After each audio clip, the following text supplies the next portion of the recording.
Assalamualaikum. Halo anak-anak, kembali lagi bersama Bu Rida dalam mata pelajaran IPS.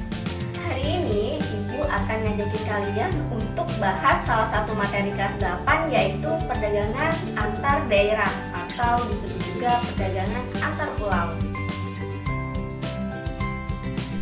Ayo, apakah sudah ada yang memahami apa itu perdagangan? Oke, sekarang coba deh lihat di bungkus makanan ringan atau minuman kemasan yang ada di rumah kalian. Cari informasi tentang nama produk ataupun pabrik yang membuatnya. Nah, kalau sudah tahu nama perusahaannya, sekarang kalian lihat berada di kota manakah perusahaan tersebut. Pasti di antara produk-produk kemasan tersebut ada yang produksinya di luar kota tempat tinggal kalian. Misalnya kamu tinggal di Lampung, tapi pabrik yang memproduksi makanan tersebut adanya di Bandung. Begitu pula sebaliknya. Nah, itu adalah contoh dari bentuk kegiatan perdagangan loh. Jadi, apa sih perdagangan itu? Iya, kamu benar sekali. Wah, udah hebat-hebat nih, pasti sudah baca materi ya sebelumnya. Ya, perdagangan atau perniagaan adalah kegiatan tukar-menukar barang atau jasa berdasarkan kesepakatan bersama tanpa adanya unsur paksaan. Nah, itu tadi pengertian dari perdagangan. Mudah dipahami ya? Secara umum, bentuk kegiatan perdagangan dibagi menjadi dua, yaitu perdagangan antar daerah atau antar pulau, serta perdagangan antar negara. Pada video kali ini, kita akan khusus membahas mengenai perdagangan antar daerah atau antar pulau. Perdagangan antar daerah atau antar pulau merupakan perdagangan yang dilakukan oleh penduduk atau lembaga suatu daerah atau pulau dengan penduduk atau lembaga daerah atau pulau lain yang masih dalam satu kawasan negara. Apa sih tujuan perdagangan antar daerah atau antar pulau tersebut? Kita bahas ya.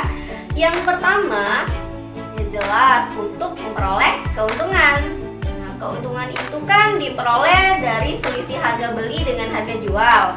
Nah, harapannya dengan melakukan perdagangan ke luar daerah, keuntungan akan semakin banyak. Kemudian yang kedua, memperluas jangkauan pasar. Karena semakin luas jangkauannya, maka semakin banyak konsumen. Semakin banyak konsumen, semakin banyak pula keuntungannya. Berarti balik lagi ke tujuan yang pertama ya. Kemudian, perdagangan antar daerah atau antar pulau ini tidak serta-merta muncul loh nak.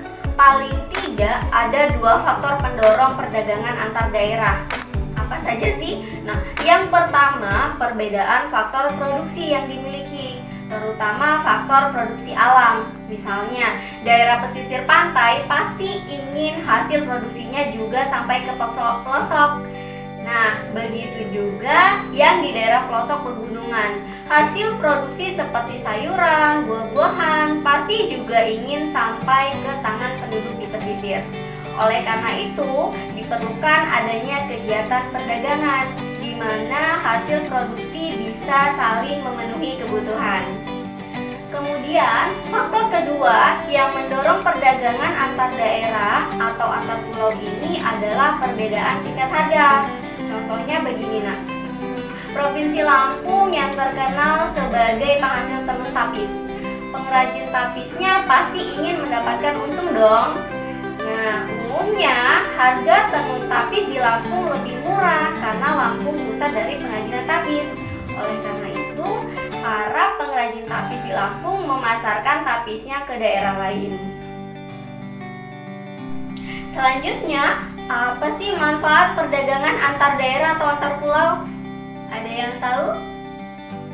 Oke, kita bahas bareng-bareng ya. Manfaat yang pertama untuk perdagangan antar daerah antar pulau. Yang pertama, menyediakan alternatif alat pemuas kebutuhan bagi konsumen. Kemudian yang kedua, meningkatkan produktivitas. Dan yang ketiga, menambah lapangan kerja. Nah anak-anak, itu tadi materi seputar perdagangan antar daerah atau antar pulau. Ibu harap kalian dapat memahami dan sudah mampu untuk menjelaskan kembali konsep dasar dari perdagangan antar daerah atau antar pulau ya. Pada video berikutnya kita akan membahas bentuk perdagangan yang kedua, yaitu perdagangan antar negara. Pesan dari ibu masih sama, yaitu jangan pernah lupa untuk selalu berlatih ya. Ibu doain semoga anak-anak ibu selalu diberi kemudahan dalam menimba ilmu di kondisi apapun. Amin. Sampai jumpa lagi di materi IPS selanjutnya.